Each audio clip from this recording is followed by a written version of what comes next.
Alright everyone, we're in the finals. Once again, I'm Niz, you're watching NizCast. This is the Semi-Pro Cup Series, and like I said, we're in the grand finals. We've got Broodmama, who we've been watching all night. They've made their way to the finals. They're going to be playing on the Dire side. Once again, opening with that Storm Spirit first pick, but we'll get to that in a second. They're going to be going up against Team ASDF. We have seen Team ASDF before on this channel. I think we have to go all the way back to about mid-February, the last time we saw them. So it's a little bit back, a little bit back in the past, a little bit of history. But they are a very talented group. There's a lot of players in this game. They're 6K plus, so expect some big plays coming out from these guys.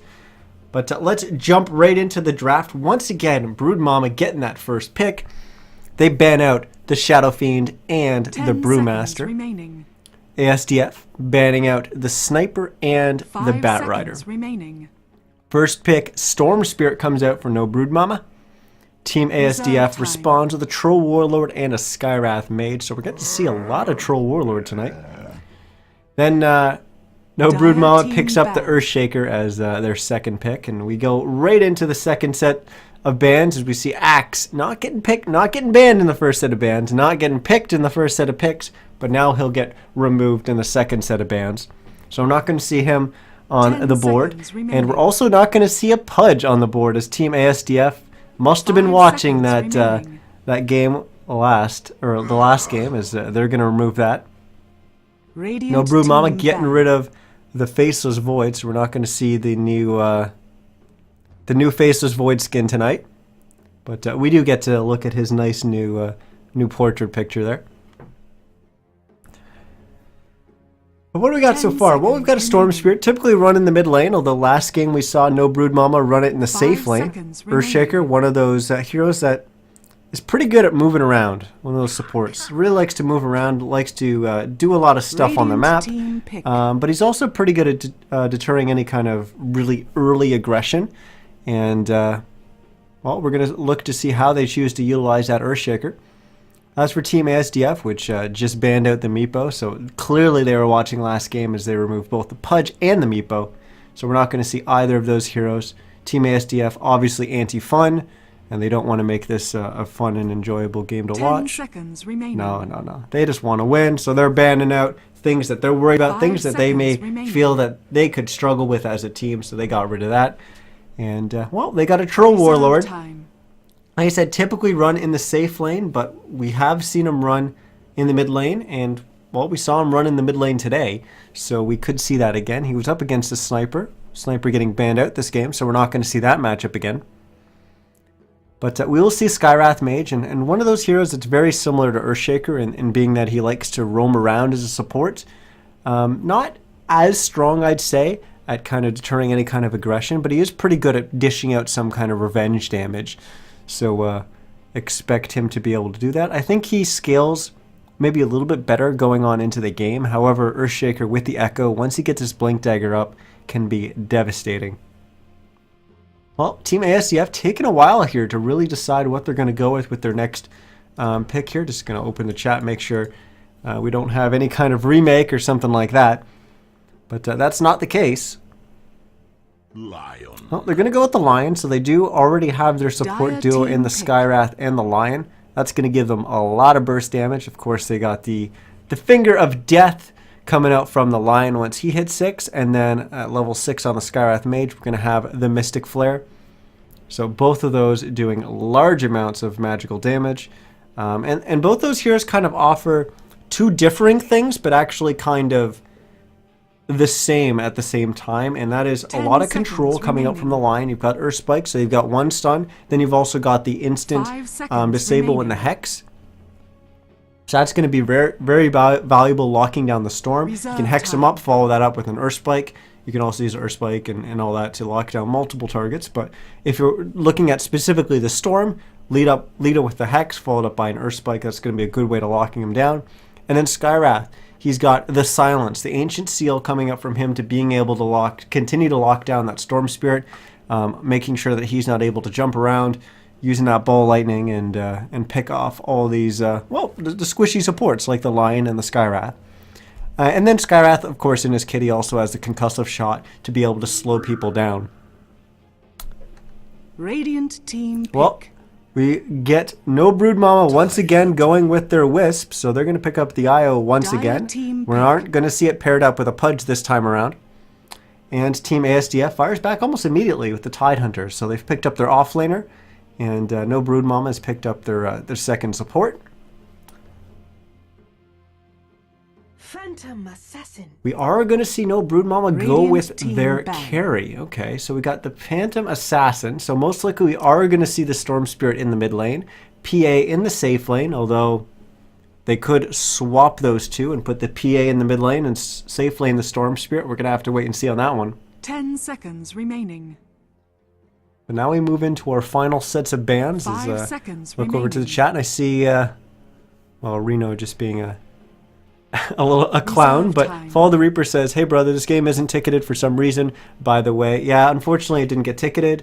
Yeah, typically like right towards the end of SCS, the admins are doing their own thing and stuff like that, and they don't really jump into to ask. We actually we had a delay by almost basically 15 minutes. We had a technical issue with one of the players, and Broodmama was nice enough to wait around, and then once everyone kind of got back together, we just kind of jumped into it. I could have, or maybe should have asked an admin to hop in, but by the time everyone got here, it was just we didn't really want to wait. We wanted to just go, so it didn't get ticketed.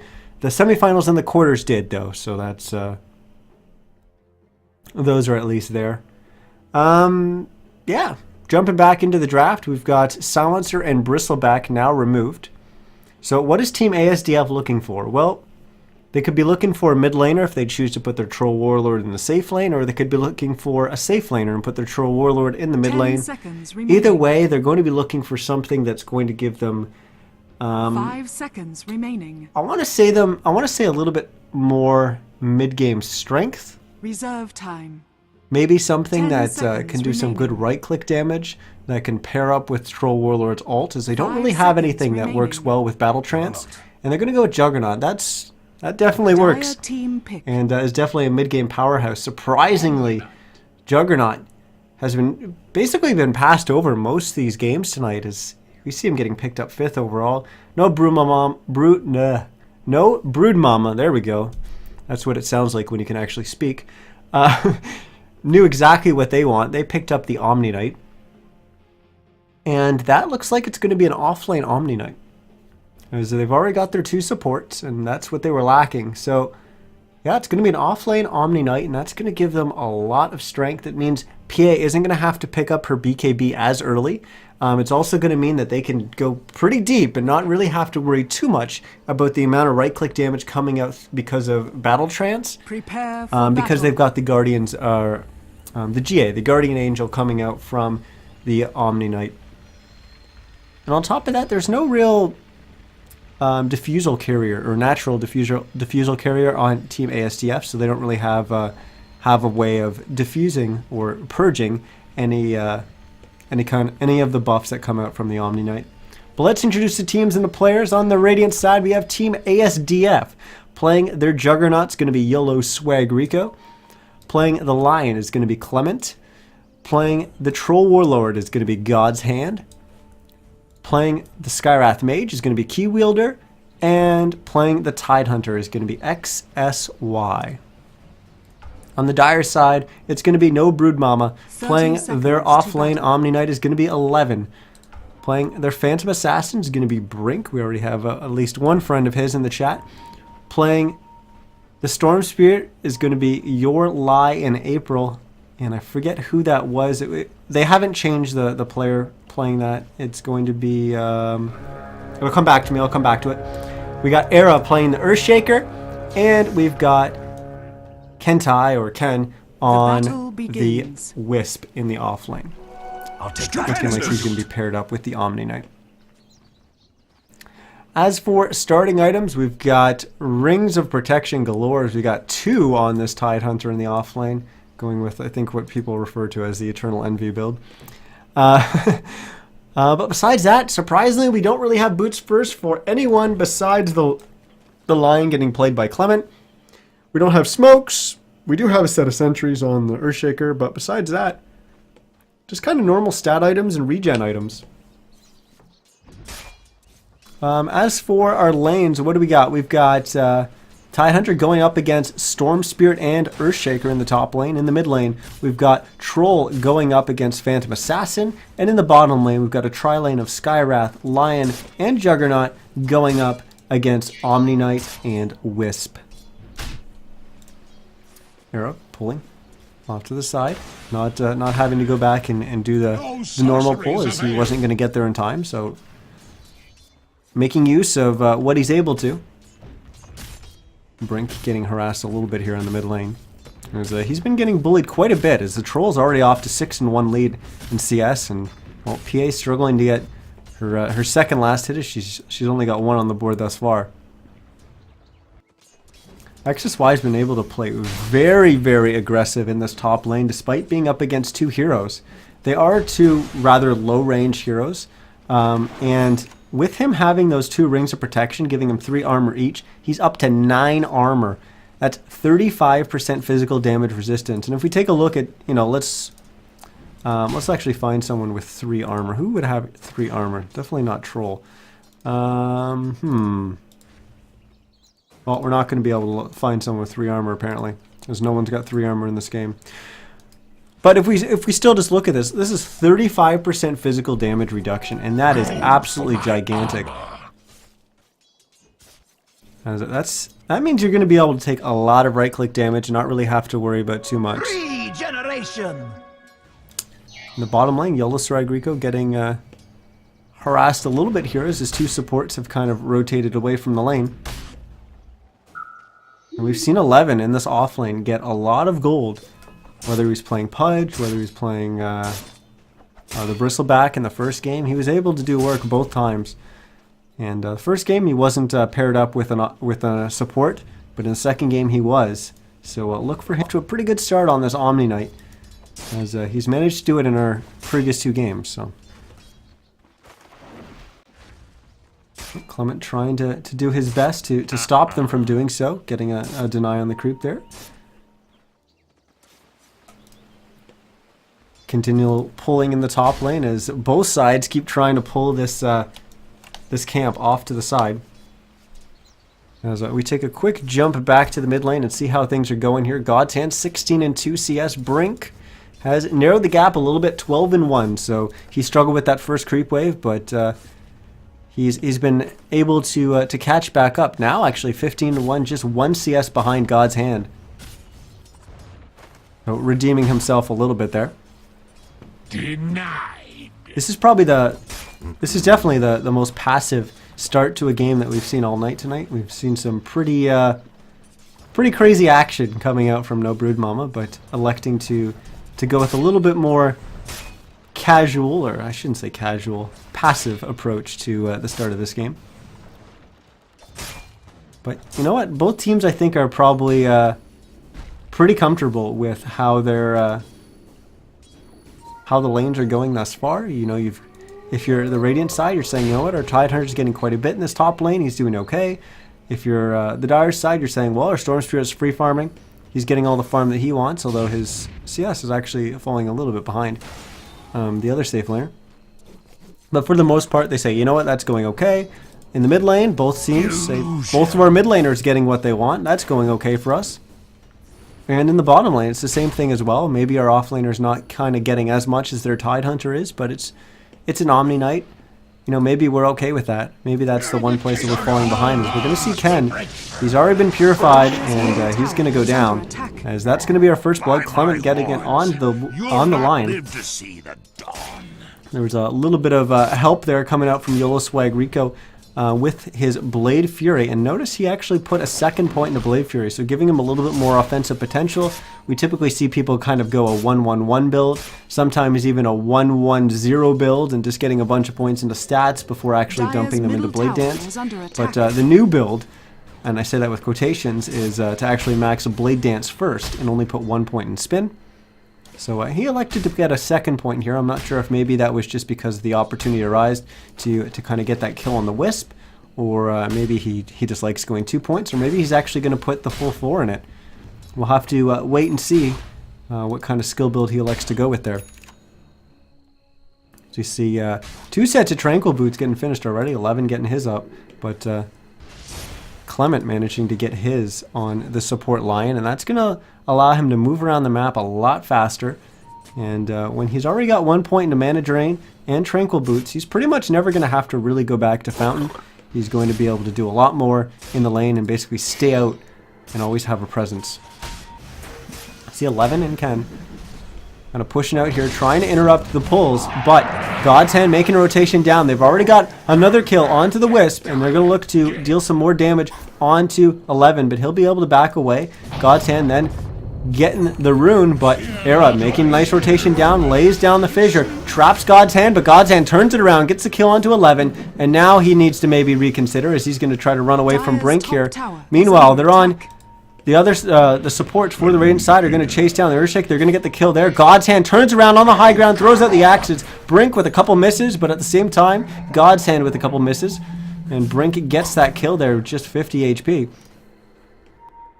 And in the end, it's going to be, that was a 2-for-1 trade.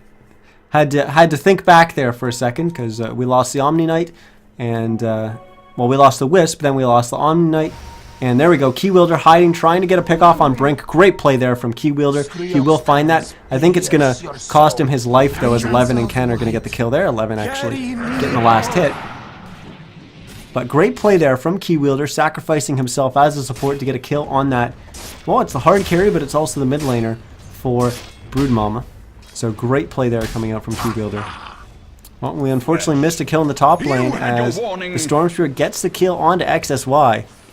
So we have a dead Tidehunter. Tidehunter not really going to lose too much gold. He just finished his Arcane Boots right before then, so he probably didn't lose much gold at all. Well, we take a quick look at how everyone's doing thus far. Top farmer in the game is the Juggernaut, who's been safe lane farming. So Yolo Swag Rico off to the best start in the game. But that doesn't mean the other heroes aren't doing too well either, as we've got Troll who managed to pull ahead in terms of CS. He's at 42 and 12 compared to Brink's 31 and 2. Offlaners, Tide obviously winning that one at 30 CS compared to 11's 14. And, well, Storm falling a little bit behind, almost, or just 9 CS behind the Juggernaut.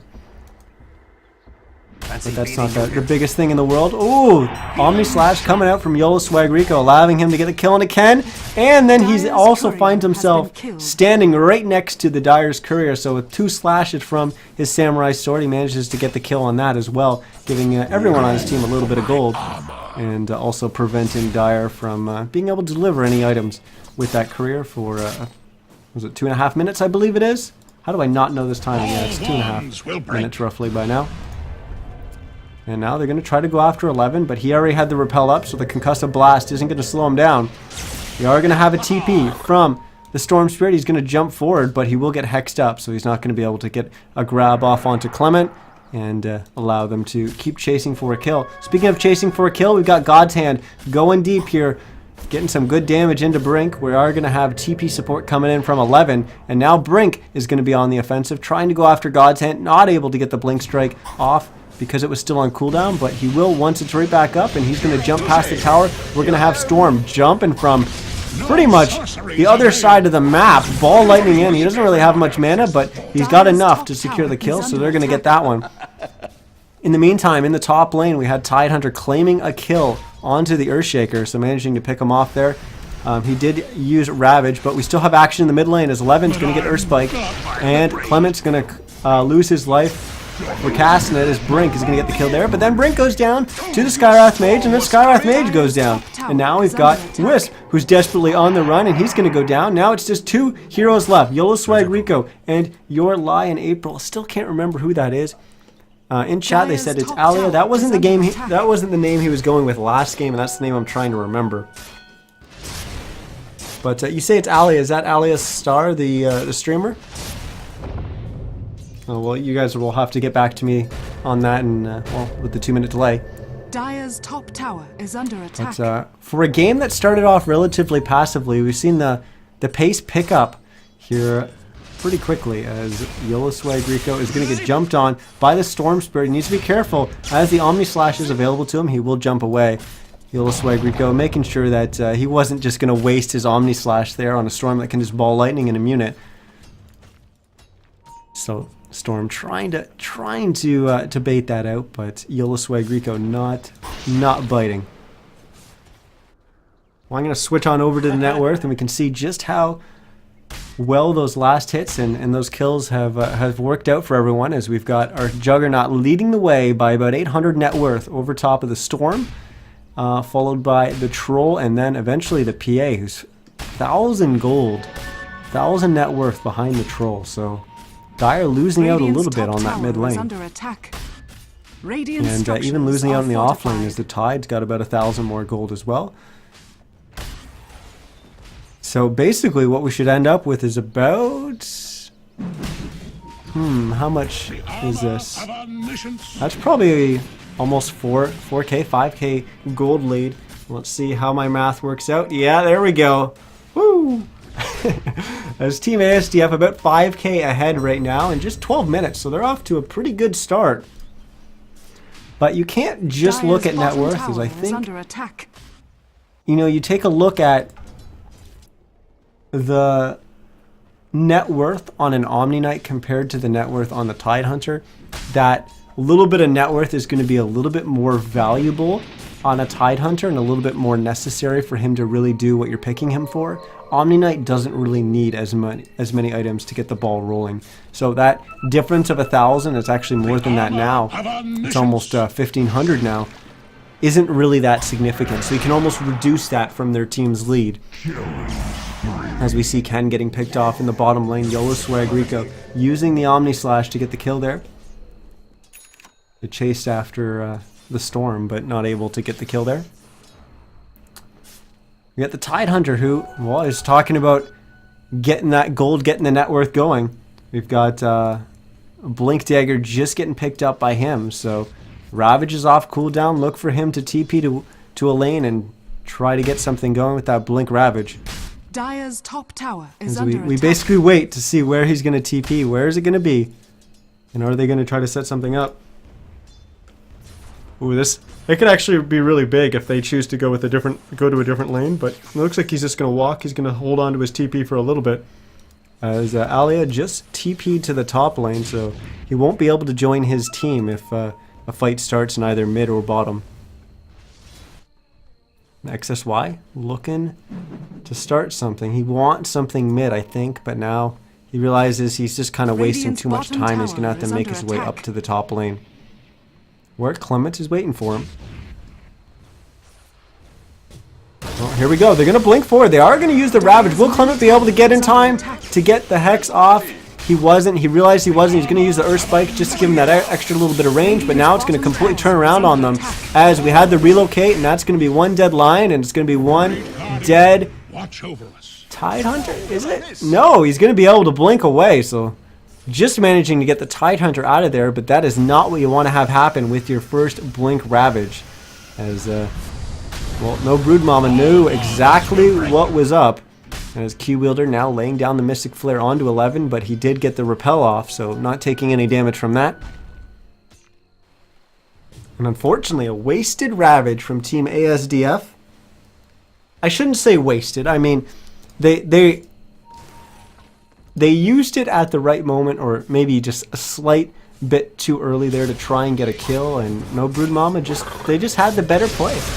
To turn it around, we're going to see an Omni Slash come out from Yellow Swag Rico. He jumps away from Brink, but Clement is there with the Finger Bang to clean up that kill onto the PA, and the Omni Slash cleans up the kill onto the Wisp. Well, they get the double there in the bottom lane. And despite what happened in the top lane, they kind of redeemed themselves in the bottom lane with getting 2 kills there. And I imagine they're going to continue to further the lead. Yeah, 7,500 gold already, as we're going to see Tide once again blink forward, putting some pressure onto Era. As he's trying to get some gold going, trying to work closer and closer to his Blink Dagger, but that's a long ways off. So he only has 270 gold in the bank. And yeah, it's going to be quite some time before he's able to get that gold. Oh, well, Broodmama prepared to go to the Roche pit. They jumped in with the Storm, trying to catch the Troll, who they hadn't seen for a while, but that's because he was in the middle lane, just farming up these two camps, these two neutral camps, staying off the map. And when you're staying off the map on a hero like this, as a Troll, or to some extent even as a Storm Spirit, you leave the other enemy team wondering where the hell you are. So as a Troll, you're staying off the map, you're farming that jungle. The other team's constantly going to have to check Roche. Did he smoke? Did he go for Roche? Because Troll can very well, with basically no items, solo Roche at this point in the game. And if you're a Storm Spirit, you're staying off the map. Maybe you're farming the jungle. The other team's still sitting there waiting. Is he going to jump in? Is he going to jump in at any moment? You always have to be worried about it, especially as a support. You have to be worried about Storm just jumping in, killing you, and starting to snowball off the fact that he's just able to pick off these supports that aren't respecting the fact that he's not showing up on the map. So, Troll doing a good job. I can't speak English apparently. Doing a good job there, staying off the map and putting that pressure on his opponents. It's a very subtle thing that a lot of people don't really recognize when they watch Dota. But those little plays actually are quite big. Yellow Swag Rico continues to farm. He's already 4-0-2 and just about to break 10k net worth. Just after the 17-minute mark. And you can actually see just I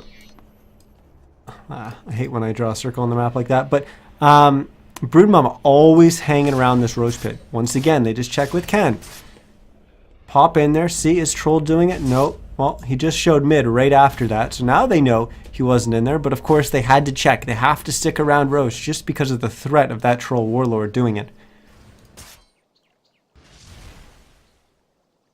Well, how much progression has Era made? Not much.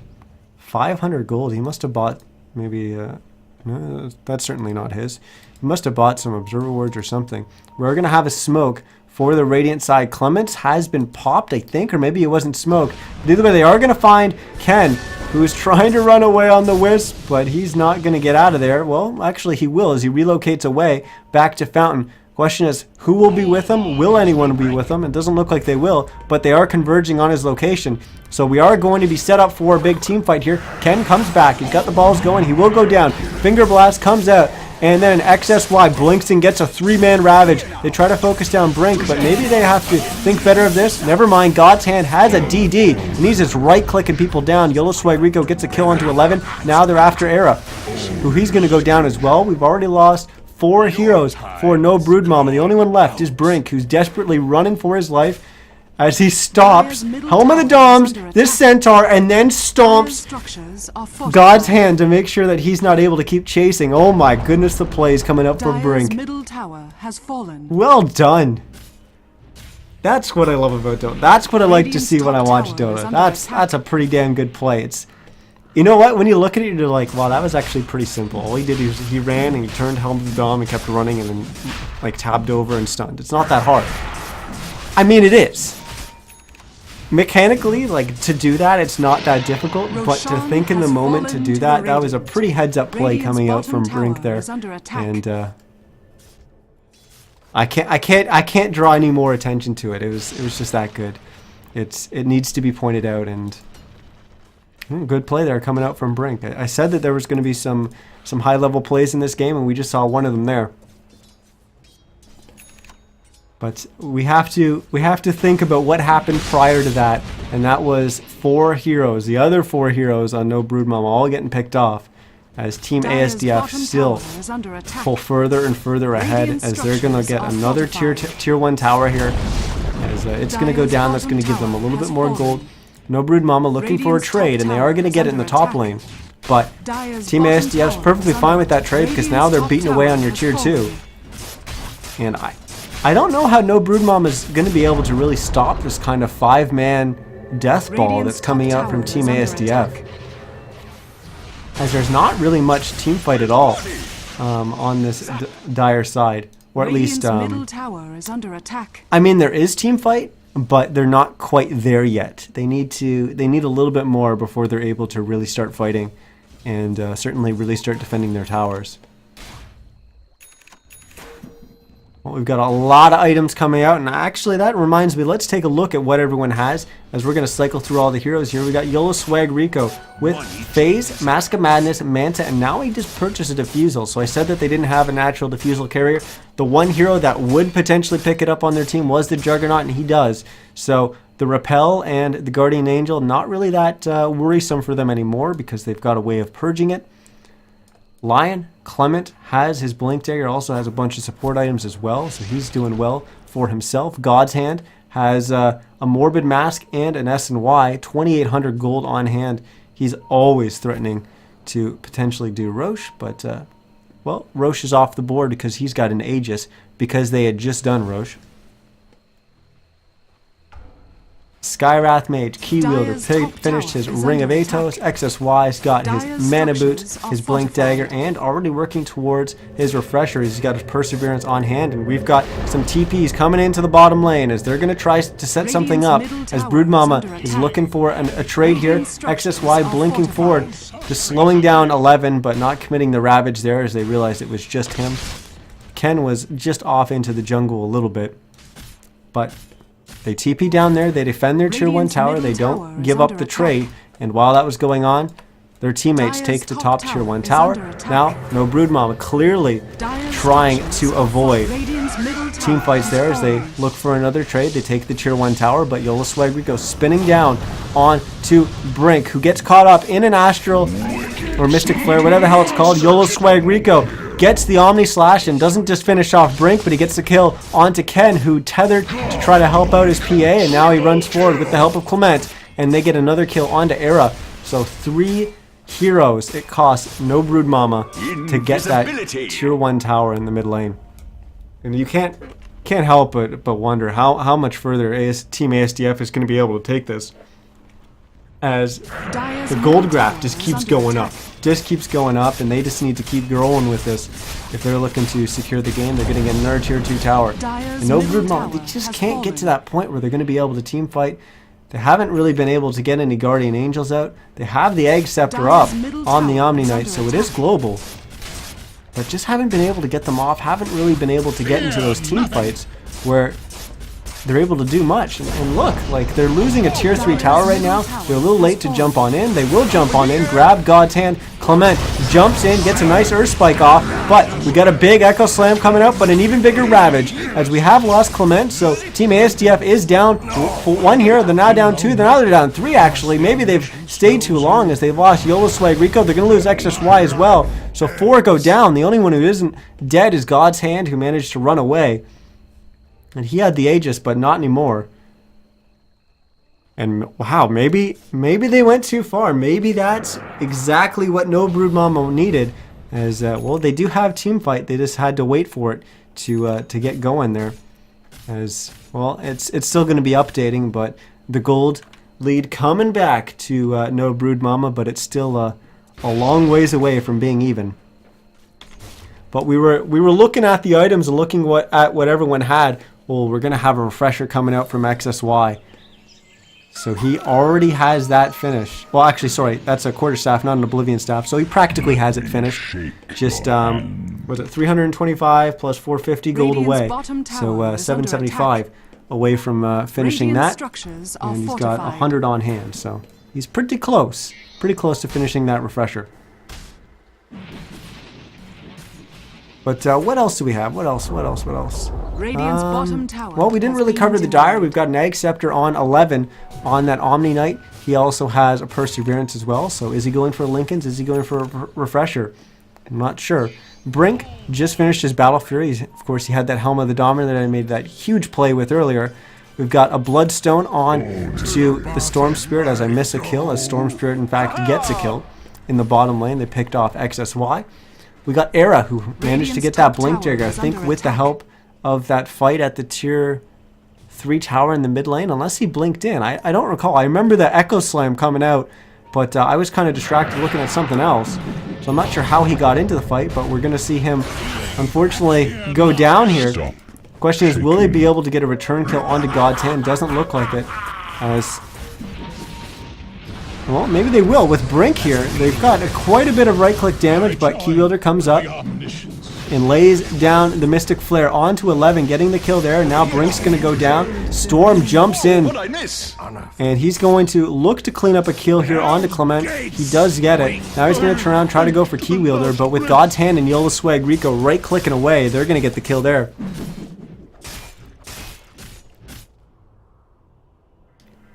All right, we saw a little glimmer of hope there for Broodmama with that fight that went on in the mid lane, but Team ASDF takes the next fight pretty demandingly. See Mafia Cheese in chat, hello. He of course was playing with Team Midnight in the games that I was casting with for Sivo. I mean, he says, how did Troll Warlord get through the draft and Juggernaut on the same team? Well, we've seen Troll Warlord go through the draft, I think, was it every game or every game but one game? So 2 games tonight out of the 3. We've seen Troll Warlord get through the draft. And Juggernaut's been going through the draft every single game. This game, he actually got 5th picked. So teams like, I don't know, man. Maybe they're just not valuing the Juggernaut, but we're seeing Yola Swag Rico doing work, showing that the hero is definitely still viable. But we also had a little bit of different bans tonight. As well, for this game, as Team ASDF was looking at the last game that Broodmama played, and they picked up a Pudge and a Meatball, so those got banned out in the second phase, paving the way for some different heroes to, or some more unusual heroes, I should say, to make their way through the draft. What else do we have in terms of items? Nothing too big that I can see that's been picked up as of lately. We've got an MKB getting picked up by Yola Swag Rico, but we've got a fight. XSY jumping forward, getting the Ravage off. Will land on 2. Second Ravage comes out. That's going to be a dead Storm. Era comes in, lays down the Echo Slam. That's going to get him 1 kill. Will it get him 2? XSY getting quite low, but not able to do so. Arrow actually blinking away. And now Keywielder is finding himself in wrong place, wrong time. He will use the Ghost Scepter to prevent his death for a little bit of time. But it does go down. He lays down the Mystic Flare, but that's not going to do any damage on a repelled target. But it will be up by the time he respawns, as this thing's basically got no cooldown, 40 seconds. It's practically like it doesn't have a cooldown. Radiant's middle tower is under attack. And now we're going to have no Broodmama start smacking away at a tier 2 tower. So it looked like Team ASDF was definitely in the driver's seat. They were way out ahead in this game, but we've seen twice no Broodmama managing to get kills on 3 or 4 heroes. Radiant's middle tower is under attack. So they're definitely not completely out of it. There's still a lot of fight left and no Broodmama. And they're definitely not thrown in the towel just yet. And God's Hand, who's picked up a Boots of Travel. Before that, he picked up a Blink Dagger. So that's going to allow him to jump in and close the gap on some of these heroes, or maybe even continue to chase. Radiant's middle tower But has I mentioned been a little bit denied. earlier in the night, Troll Warlord, he typically likes to get kind of his core items and maybe an item or 2 after that before he gets the Blink Dagger. This Blink Dagger a little bit earlier than we typically see. But certainly not out of place. As it looks like we've got Brink going for a Basher, which I imagine he's going to turn into Abyssal. Whether he'll turn that into an Abyssal right after he finishes the Basher or elect to go with another item.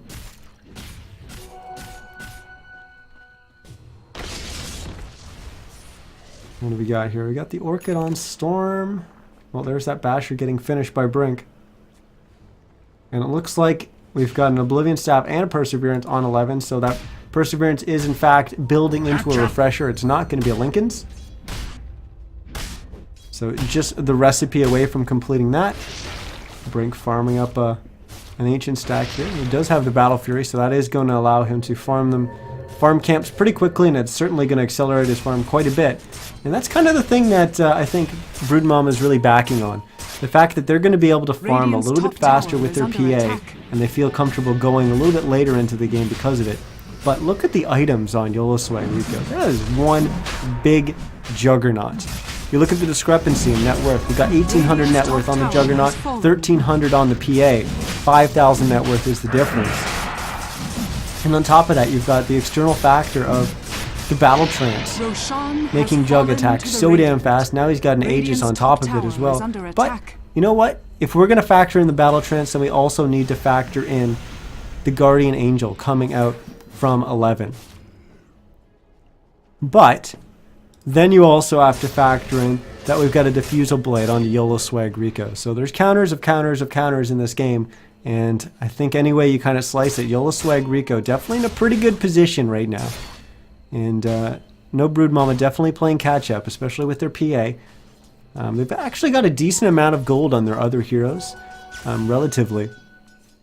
As you look at the net worth coming from the bottom up, you've got basically Dire Radiant, Dire Radiant, Dire Radiant, and it isn't until the top two cores, where that discrepancy in farm really exists. And well, that's just that they're getting the farm priority. So there is a little bit more farm getting acquired on the map from Team ASDF, and no Broodmama just needs to hang on a little bit longer to find where that gold is and get it back. Because I mean, we saw it break 15k, but it's been on its way back down as we're right around 7,500 gold lead for Team ASDF. But that's definitely a big win for no Broodmama compared to where they were just well, that was, I mean, maybe a little over 10 minutes ago. XP a little bit not that important so much at this point in the game, but Team ASDF with a couple thousand lead there. Now they're going to look to get a kill onto your Lion April, and they will find him in the trees trying to TP away. And we saw the Hex come out, but it wasn't Clement. He was still pretty far away. He was all the way here. I'm like, how the hell did he have range to do so? Because it wasn't him. It was God's Hand, who has picked up a Scythe of Ice. So he has that available to him. And I love to see that. I love to see when a carry player says, you know what?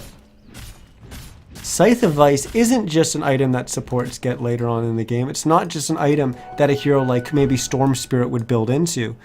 It's an item that is just incredibly strong. And even if I'm a carry, it doesn't give me any right-click damage, but it's one of those items that'll give me the lockdown that I may need in that certain situation. And God's Hand, recognizing that this is potentially one of those situations, picks up the Sheep Stick, and that allows them to get the kill there, but I'm sure it'll allow them to get some kills in the future as well. So I love seeing Scythe of Ice get picked up on carries. Carries that are largely right-click oriented as well. So good pickup there, as we see Alia jumping on in with the ball lightning, but jumps on into his death. Just gets completely disintegrated.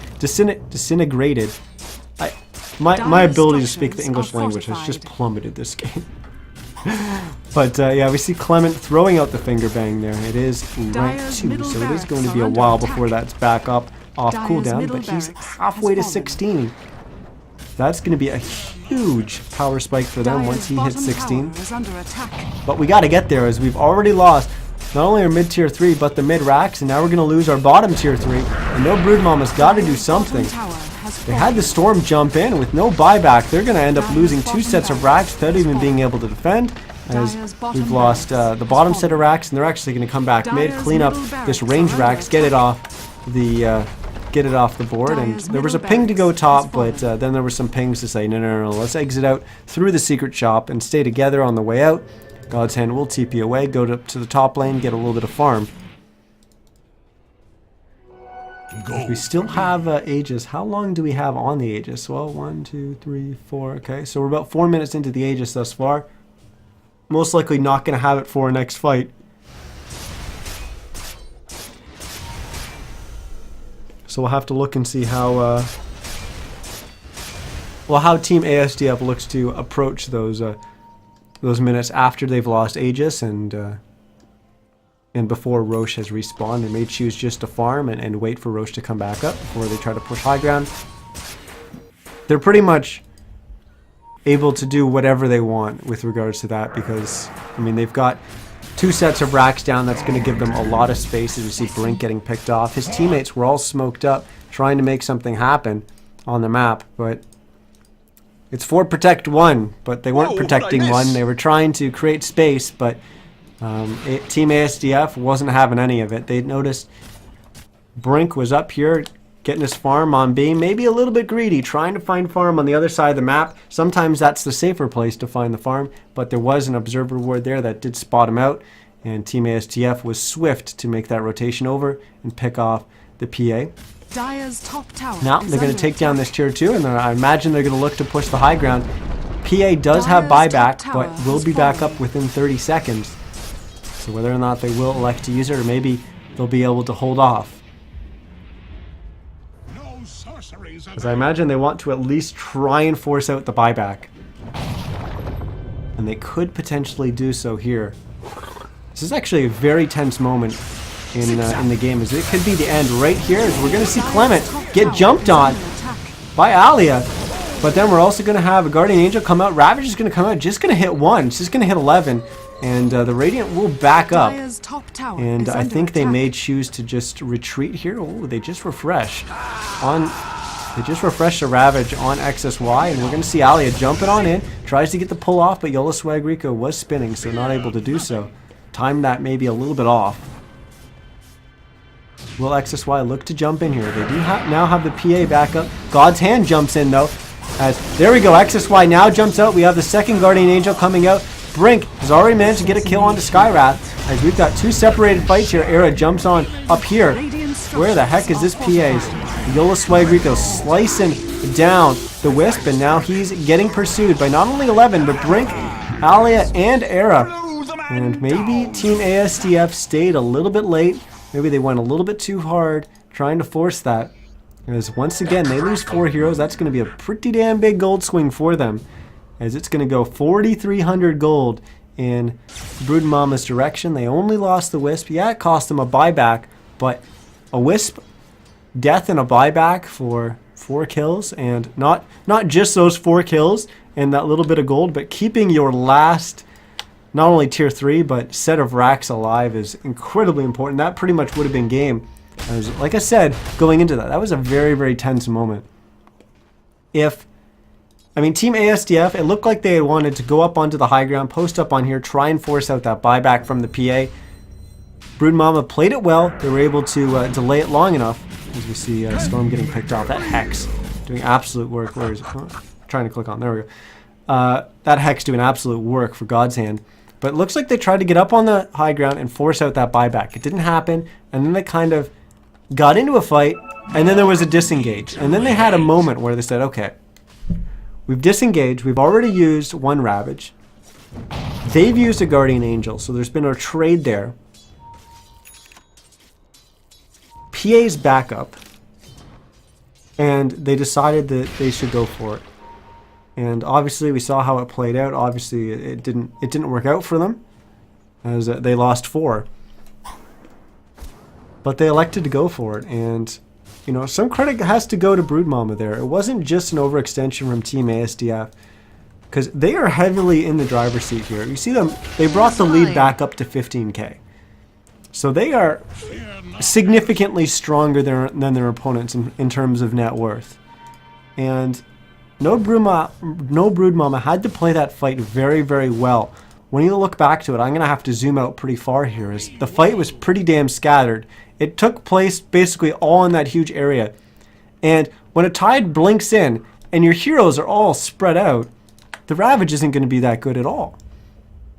It's not going to hit those heroes because they're so damn spread. So there's terrific spread from No Broodmama, allowing them to not all get caught in that Ravage, making sure that they were in better positions and they could re-engage on the back of that Ravage and put themselves in a good position. Now, that also goes back to this Aegis Scepter pickup from the Omni Knight, and the fact that he doesn't have to be standing around his team to get that Guardian Angel off. And oh my goodness, we're going to have a fight here as they're going to jump on in. Era's going to throw down the Echo. There's going to come a Ravage. We do have a second Ravage available, but not anymore because that's a dead Tidehunter. Now Clement's going to get picked off again, and we're going to lose 4. The good thing for Team ASDF is God's Hand didn't lose the Aegis, and he actually snaked his way up into this top lane where he dealt some damage to that tier 3 and then blinked away. Oh my goodness, he gets relocated on and they're going to pick him off. They are going to lose the Aegis. Oh, that's a disaster for Team ASDF. Trying to play a little bit greedy, trying to make something happen for his team. God's Hand forced out the glyph, which was a pretty big thing to force out, but unfortunately he gets picked off here. And that's really, really going to cost them. They really need that Aegis going forward. That was going to give them a lot of strength in these team fights. As we've seen, the last couple team fights have been Broodmama favored.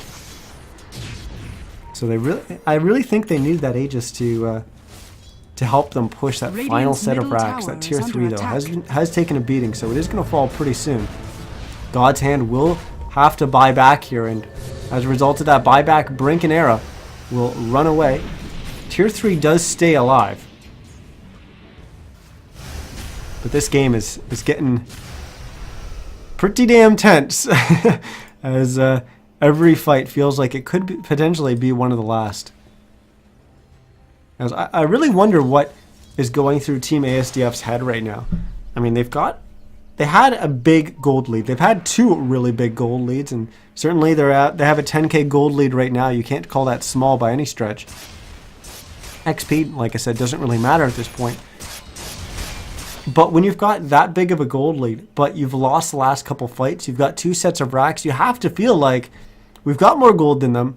We've got 2 sets of racks down. We're definitely winning this game, but we're just not winning these last couple fights to end it. And it makes you wonder what's going on in their head in terms of morale and everything like that going forward. Because obviously something has to change with the way that they're fighting these fights, because they're just not winning them. It's been 3 times in a row now that they've lost these team fights. Well, they're going to smoke up, and they're going to look for a pick-off to make things easy for them. If they can get a pick-off and that hero doesn't have buyback, then that's going to be absolutely huge for them. I'm actually going to switch over to the buyback status. As we can see, there's only 1 hero in the game with buyback available to him, and that's going to be Brink on the PA. And arguably probably the most important hero to have that buyback on.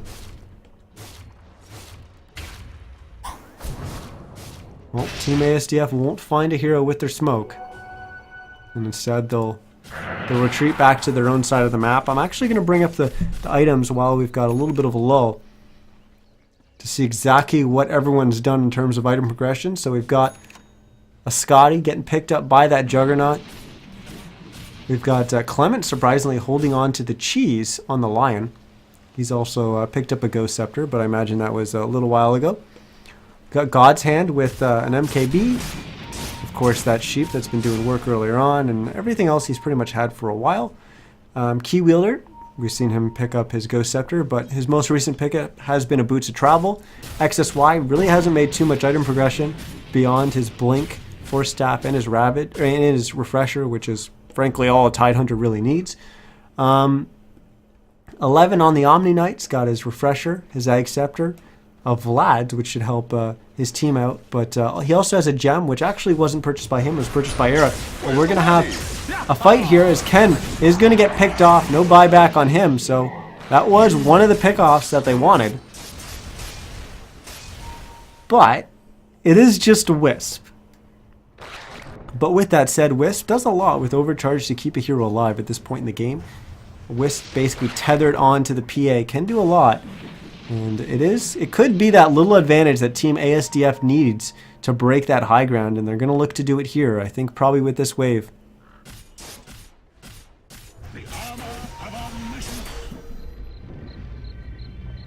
Here we go. Got the healing ward down. The tier 3 is going to fall almost immediately. Alia jumps on in, gets the grab off. But then the Guardian Angel comes out. We've got an Omni Slash slashing away. Era's going to go down. Now Yoloswagrigo starts slapping away at the rack, but he chooses otherwise. XSY blinks in with the first Ravage, then a second. And we got a buyback coming out from Brink as he's going to look to rejoin the fight, but they've already lost 11. They've already lost Era. And Ken is just going to respawn now, but now the heroes on Team ASDF start falling. They start losing their HP. We've lost Yoloswagrigo. Now we've lost God's Hand. Looks like we may lose one more. Or will we? As Key Wielder looks like he's getting out of there. We're going to have a relocate coming in from the Wisp, and with a couple balls smacking him in the face, Ken's going to get the last hit there onto XSY. So another fight goes in favor of no Broodmama. My goodness. And I look over to chat, and Mafia Cheese before that fight mentioned, makes makes me wonder what would have happened if Storm didn't die when they lost that first 2 racks. If you think way back before we lost these 2 sets of racks, what happened to start all that? We had the Storm diving to right around here, and then he immediately got... Why won't it let me draw? There we go. He got completely blown up. He got fingered. He basically jumped into the entire enemy team, trying to get a little harass damage, trying to jump right back on out, but it didn't happen. And with him dead, with no buyback, they lost those 2 sets of racks.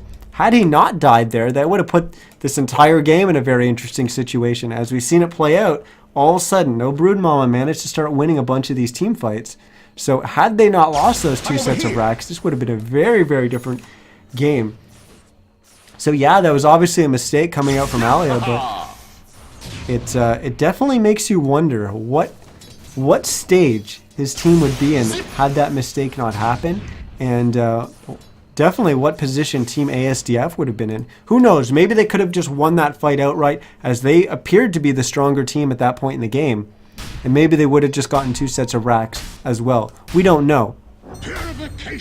But it definitely does make you wonder, as well, those 2 racks were pretty much given up. I mean, they were given up for free. And we've seen how difficult this last set of racks has been for Team ASDF to claim. As they've only managed in, I think it's been 3 attempts, 3 cracks at it. They've only managed to get the tier 3 tower down.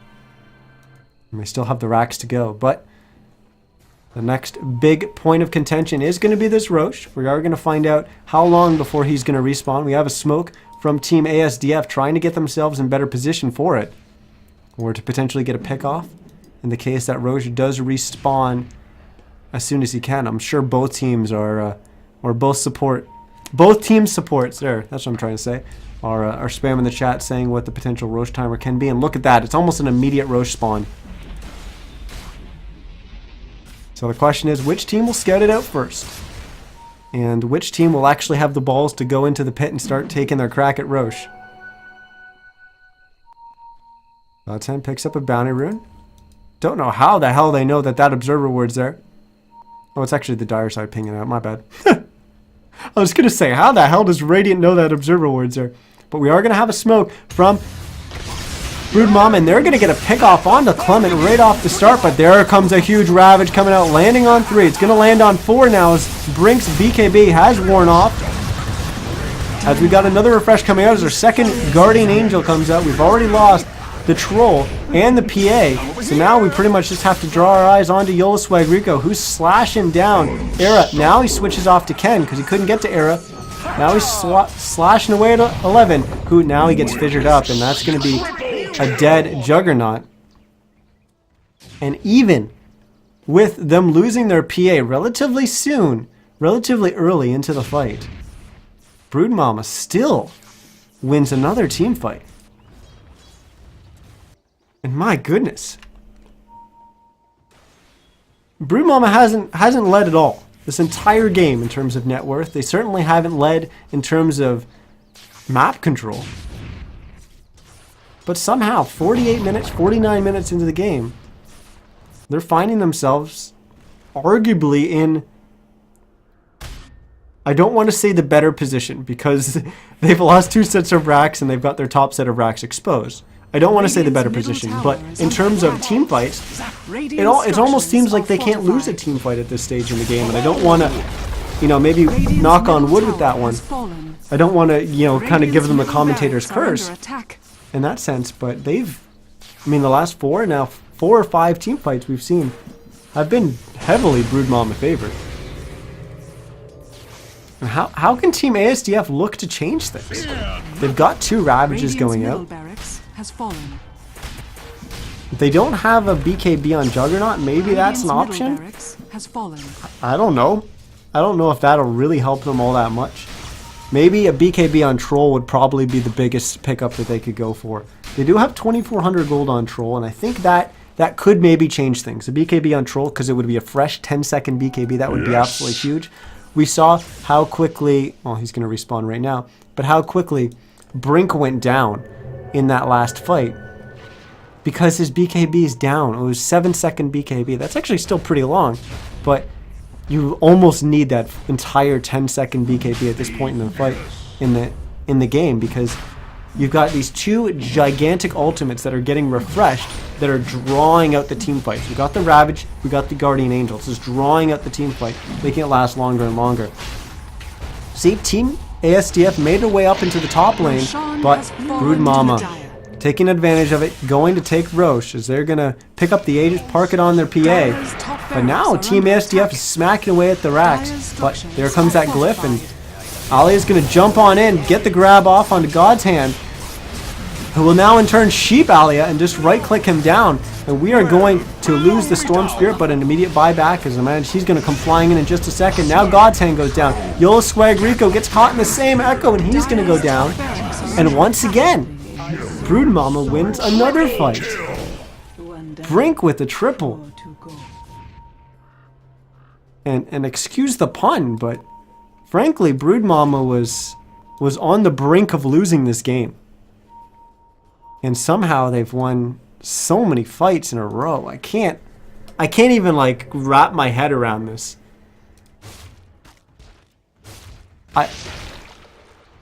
Team ASDF had this game won. As a spectator watching this game, and I'm sure as a player on Team ASDF, I think they had to have felt that they had this game won.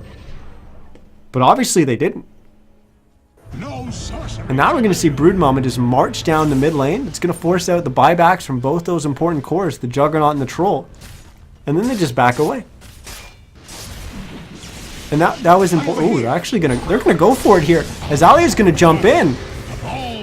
Clement's already basically dead. Yola Swag Rico's going to get right-clicked down. That's a dieback. He's not going to be back in this game. Is this the end? I think Broodmama may just win the game right here. God's Hand has TP to the bottom lane. He's not going to be able to TP back for 40 seconds. He needs to go for throne. We're going to see a base race. And he's definitely not going to win it, as the tier 4s have already gone down. Good game comes up from Clement. Good game, well played. As we are, oh, I can't believe this. Broodmama is going to win it. The first time they've led all game, and net worth is at the very end when they're destroying the throne and GG is called. What a game. We had some pretty damn good games tonight. That was awesome. Oh my. Huh. What a game. That was a lot of fun to watch, and you know, I can't echo this enough, but a lot of people see Dota and they say, you know what? It's got to be a long game and it's got to be a close game for it to really be a good game. And you could say that this was a close game. I certainly think it was a close game. But you look at some of the other games that we had no Broodmama. They stomped a game, and it was still very, very entertaining to watch. It's just fun watching these great players play this game and put on some big plays. I mean, our highlight of the game, I don't care about the team fights, I don't care about any of that. Highlight of the game was Brink with that Helm of the Dominator onto the Centaur, stunning God's Hand, who was chasing him on the Troll Warlord. That was awesome. That was an incredible play coming up from Brink. Heads up play. But that just goes to show you, you know, we've got the players in this game that can make those kind of heads up plays, that make those decisions in the split moment to make that little play. And it doesn't seem like much. I mean, it seemed like a lot at the time, but in the end, when you break it down, it's not that difficult of a play. But it's those little things that keep adding up and make for such a great game like this. I think 99% of the people watching this game would have thought that Team ASDF had that game in the bag. But no Broodmama. I don't know how. But they pulled it back. They stayed in the game, and a lot of teams I actually think probably would have called GG.